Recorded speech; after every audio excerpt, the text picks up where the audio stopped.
Pana-pana, sea urchin. Ano magiging kulay nito pag naluto? Kulay yellow. Ay, itong ano niya, ganyan din, ma'am.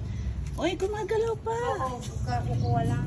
Magkano isa? Piso lang, ma'am. Piso? Oo. Uy, gumagalaw. Hindi ba... hindi ba na masakit to pag hinawakan? Hindi. Ayan, ma'am, yung kakainin dyan, Tapos paano iluto to? Ayan, tanggalin mo lang yung buhangin, tapos kuha Ay, buhangin yun. Oo, yun lang kakainin. Yung parang scar Opo, na yan. oo. Ibo-boil? Hindi. Ay, ganyan na? Ganyan na lang. Eh, Pwede mo rin ilaga, ganun.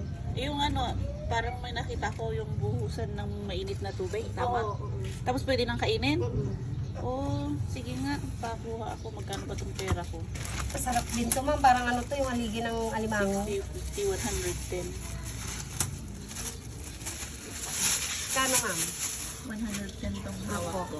Tignan natin kung may... Kung magkano. Mag-ilang kaya lahat to.